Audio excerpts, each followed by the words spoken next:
अस्सलाम वालेकुम। आज मैं बात करूँगा कि किस तरह इज़राइल जो है वो दुनिया में अपने 4 हथकंडों से दुनिया की इन्फॉर्मेशन को, दुनिया के लोगों को, दुनिया के इदारों को कंट्रोल करता है। उसके जो 4 हथकंडे हैं उसके ज़रिए वो अपने लिए सिंपैथी क्रिएट करता है, लोगों के ऊपर प्रेशर डालता है और वो इंश्योर करता है कि कोई भी उसके ख़िलाफ़ किसी भी दर्जे पर कोई बात ना करे। वो यूनिवर्सिटियाँ हों, वो तालीमी इदारे हों या जो है वो मीडिया हाउसेस हों, वो पॉलिटिशियन हों, वो पार्लियामेंट हों, वो जो है लॉबिंग इंस्टीट्यूशन हो, थिंक टैंक हो, कोई भी उनके अगेंस्ट बात ना करे। तो वो 4 चीज़ें करते हैं जो कि बड़े इफ़ेक्टिव तरीके से वो दुनिया के पूरे अपने यानी इज़राइल के गरीब या मिस्कीन होने के रेटोरिक को जो है ना वो दुनिया में फैलाते हैं और ये इंश्योर करते हैं कि कोई उनके ख़िलाफ़ ना बोले। तो उसमें सबसे जो पहली चीज़ है वो मिस इन्फॉर्मेशन है। इसराइल मिस इन्फॉर्मेशन का बहुत बड़े पैमाने पर इस्तेमाल करता है। और मिस इन्फॉर्मेशन का मतलब क्या है? मिस इन्फॉर्मेशन का मतलब ये है कि ऐसी मालूमात दे देना जो कि शुरू में तो बहुत बड़ी मीडिया कवरेज उसको मिल जाए, लेकिन बाद में प्रूव हो कि वो झूठी है या वो गलत है या वो वीक है। फॉर एग्जांपल, जब 7 अक्टूबर का हमला हुआ तो उन्होंने ऐसे ऐसे एलिगेशन लगाए जिन्होंने बताया कि बच्चों के सर काटे गए हैं और औरतों के साथ जो है वो रेप किया गया है वगैरह वगैरह, या ब्रूटली जो है ना उनको म्यूटिलिएट किया गया है। तो आगे ये उस वक्त तो दुनिया के बड़े बड़े अखबार जो कि न्यूयॉर्क टाइम्स है या जो है वो फॉक्स न्यूज़, CNN, BBC, सब के हेडलाइन बने और अखबारों में भी आए। और ज़ाहिर है जो पहला उसका इम्पेक्ट था ये था कि लोगों ने कहा कि जो हमास वाले हैं या जो मुसलमान हैं ही ब्रूटल। तो बाद में जब इवन जो अमेरिका का प्रेसिडेंट था उसने भी ये बात ये कहा कि बच्चों के सर काटे गए, लेकिन आहिस्ता आहिस्ता ये चीज़ें प्रूव, जर्नलिस्ट ने फिर इन्वेस्टिगेट करना शुरू किया, पता चला कि ये सारी बातों में कोई हकीकत नहीं है। मसलन एक एक फैमिली के लिए वो कह रहे थे कि इस औरत के साथ रेप किया गया, जब उसकी फैमिली के साथ रब्ता किया तो उन्होंने कहा ऐसा कुछ भी नहीं हुआ था। और इसका काफ़ी इंसिडेंट है जिसमें कि जब लोगों ने बाद में वेरीफाई किया है तो पता चला है कि असल में ऐसा कुछ नहीं था। लेकिन जब खबर चल गई और हेडलाइन जो है वो बहुत बड़ी बड़ी अखबारों में लग गई तो लोग उसी पर यकीन करते हैं, फिर कोई रिबटल पब्लिश नहीं करता, कोई ये नहीं करता, इतने ज़मीर वाले लोग कोई नहीं है कि वो ये कहें कि नहीं ये गलत जो है वो खबर झूठी साबित हुई। तो ये एक बहुत बड़ा उसका हथकंडा है। जो दूसरी चीज़ इसराइल करता है वो पैसे देता है, यानी फंडिंग करता है। किन को फंडिंग करता है?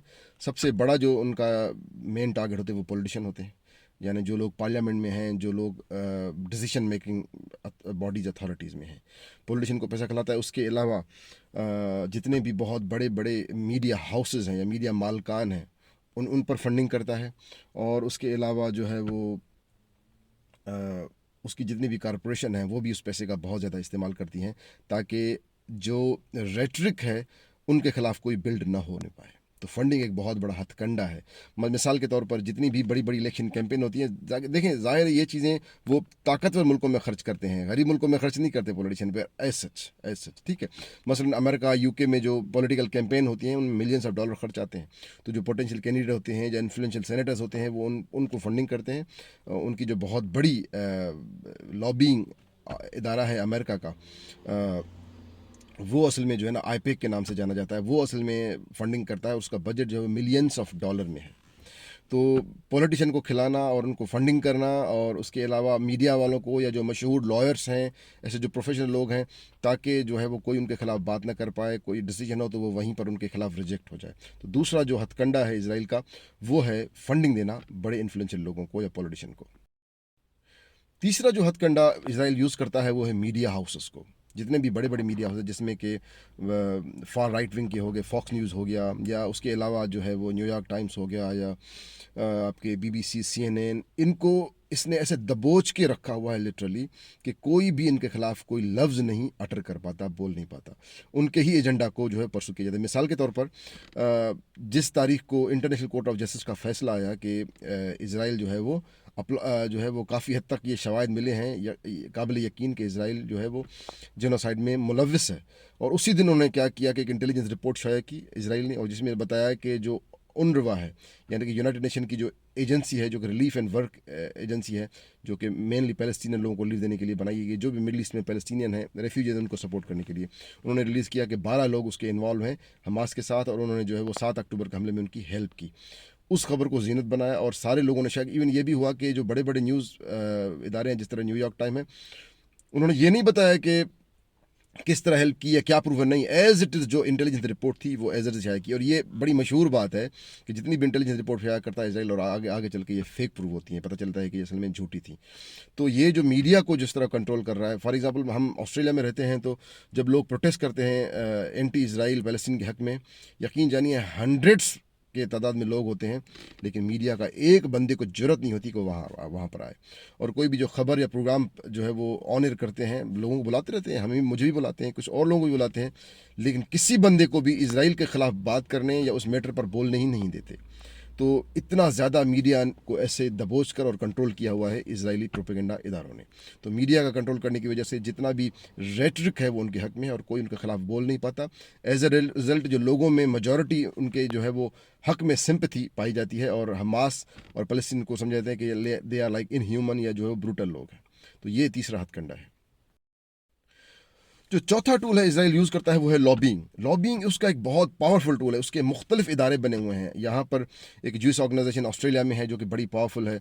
इसी तरह अमेरिका में जो है वो एपेक बड़ी मशहूर मानी जाती है, जिसका काम ये है कि जितनी भी पॉलिटिकल सिस्टम हैं या जितने मीडिया हाउसेस हैं, जितने कॉरपोरेशन से फंडिंग लेना और जितना भी रेटरिक है इसराइल का उसको अमेरिकन या वेस्टर्न पब्लिक में सिंपैथी क्रिएट करना, ताकि वहाँ पर जो ज्यूज़ हैं वो अच्छा इमेज उनको लगे इसराइल का, वो आईडीएफ में शामिल होने आ जाए। और ये ऐसे बहुत से केस हैं, यूके यूएसए से नौजवान लोग जब 18-19 साल के होते हैं तो जाके अमेरिका में नेशनलिटी भी लेते हैं, सॉरी इसराइल में जाके नेशनलिटी भी लेते हैं, उनकी मिनटों में उनको मिल जाती है और उसके अलावा जाके वो उनके फोर्सेज आईडीएफ को भी सर्व करते हैं, जिसमें से कि काफ़ी लोगों ने फिर नौजवान लोगों ने वापस आके उस पर बड़ा प्रोटेस्ट किया है और उस पर जो है बाकायदा डॉक्यूमेंट्री भी बनी है उस पर कि कितना ये जाके वहाँ ये लोग जुल्म करते हैं या जो लोग गिल्ट फील करते हैं जो अमेरिकन या इन मुल्कों के लोग हैं। तो ये एक बहुत बड़ा जो है ना वो पावरफुल हथकंडा है लॉबिंग का, जो कि फंडिंग जनरेट करता है फिर उस फंडिंग को इस्तेमाल करता है। मिसाल के तौर पर अमेरिका में एक मुसलमान सियासतदान है, खातून एक ही हैं जो कि पार्लियामेंट में है वहाँ पर। तो अमेरिका आईपे की पूरी कोशिश रही है कि हम उसकी आवाज़ को किस तरह पार्लियामेंट में दबाएं, क्योंकि ये एक ही आवाज़ है जो कि इसराइल के ख़िलाफ़ आती है अमेरिकन पार्लियामेंट में या कांग्रेस में। तो मेरे ख्याल में यास्मीन नाम है उनका। तो वो मिलियंस ऑफ डॉलर खर्च करते हैं ताकि उसके रेटरिक को झूठा साबित किया जाए, उसको डाउनग्रेड किया जाए, उसको बदनाम किया जाए, उसको जो है वो बुरा समझा जाए ताकि लोग उसकी बात पर यकीन करना छोड़ दें। तो ये एक जो है ना वो बहुत बड़ा पावरफुल टूल है लॉबिंग इंस्टीट्यूशन के ज़रिए, जो कि इन सारे मुल्कों में काम करते हैं। और इनमें बाज़ दफ़ा ये भी होता है कि ये लॉबिंग बहुत ज़्यादा पैसा खर्च करती है कि लोग जो है ना वो अंदर पेनिट्रेट कर जाएँ और सारी उनको इन्फॉर्मेशन भी शेयर करें, ये चीज़ें उनके हक़ पे करें।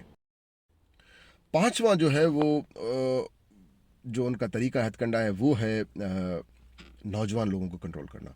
मेनली वो क्या करते हैं कि यूनिवर्सिटीज़ में जितनी भी स्टूडेंट बॉडीज़ होती हैं उन पर वहाँ पर ज्यू की जो स्टूडेंट बॉडी होती है उनको एक्टिव रखना, उनकी फंडिंग करना। और उसके अलावा भी जितने भी ब्राइट स्टूडेंट हैं स्टैनफोर्ड में, एमआईटी में, हार्वर्ड में, यंग जो जो ब्राइट लोग हैं उनकी हेल्प करना, उनकी सपोर्ट करना स्कॉलरशिप के ज़रिए या जो स्टूडेंट तंजीमों के ज़रिए ऐसा रेटरिक क्रिएट करना ताकि लोगों में सिंपैथी क्रिएट हो इसराइल और इसराइलियन जो मकासद हैं उसके लिए। और ऐसे बहुत से शवाहिद मिले हैं जिसमें कि आप मिसाल के तौर पर देख लें कि हार्वर्ड में जब लोगों ने प्रोटेस्ट किया, या इवन जो है ना टेक्सास या जो है वो न्यूयॉर्क या यूनिवर्सिटी में जब लोगों ने प्रोटेस्ट किया, तो ना सिर्फ इंतज़ामिया उनके ख़िलाफ़ हुई लेकिन यूनिवर्सिटी के स्टूडेंट बॉडीज़ ने भी बहुत ज़्यादा उनसे जो है उनके ख़िलाफ़ हुई और उस प्रोटेस्ट को नाकाम बनाने की कोशिश की।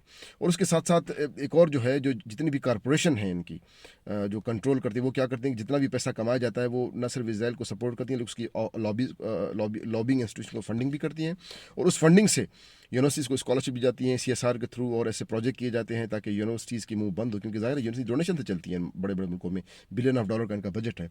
तो लिहाजा अगर कोई यूनिवर्सिटी हार्वर्ड का जिस तरह मेरे ख्याल में जो सरबराह था उसको रिज़ाइन करना पड़ा, क्योंकि जो है ना वो ऐसे कहा गया कि वो फेल हुआ था जो है वो एंटी इसराइल वॉइस को कंट्रोल करने में। इसी तरह दूसरे यूनिवर्सिटियों में भी उन्होंने बहुत ज़्यादा प्रेशर डाला कि या तो उनके जो सरबराहान हैं यानी प्रेसिडेंट्स या रेक्टर्स, या तो वो उनके हक़ में जो है वो जितनी भी चीज़ें उनको तो सपोर्ट करें लेकिन पैलेस्टाइन के हक़ में कोई भी चीज़ उसके ख़िलाफ़ जाएं। इवन ये भी हुआ कि जिन स्टूडेंट ने प्रोटेस्ट किया तो कंपनियों ने उनकी लिस्टें मंगवाई ताकि उनको हमेशा के लिए उनको नौकरियों के लिए बैन किया जाए। तो ये जो है ना एक बहुत बड़ा कॉरपोरेशन के थ्रू बहुत बड़ा पावरफुल टूल बनाकर उसको इस्तेमाल करता है इसराइल अपने हक़ में। तो ये सारी वो हथकंडे हैं जो कि इसराइल अपने हक़ में जो है वो इस्तेमाल करता है ताकि उसके जो भी आवाज़ उसकी फेवर में उसके ख़िलाफ़ कुछ भी ना हो और उसके ख़िलाफ़ कोई ऐसी बात ना हो जो कि लोगों में जाए। लिहाजा इस सारे झूठ को इस्तेमाल करना, लॉबिंग करना, पॉलिटिशियन को फंडिंग करना, स्टूडेंट बॉडीज़ को कंट्रोल करना, ऐसे बहुत से एविडेंस हैं। और ताकि इसराइल जो है वो चीज़ों को अपने हक़ में लेकर चले, कोई भी चीज़ फ़लस्तीनियन लोगों के हक़ में न जाए, उनसे हमदर्दी कोई नहीं करे। Thank you very much.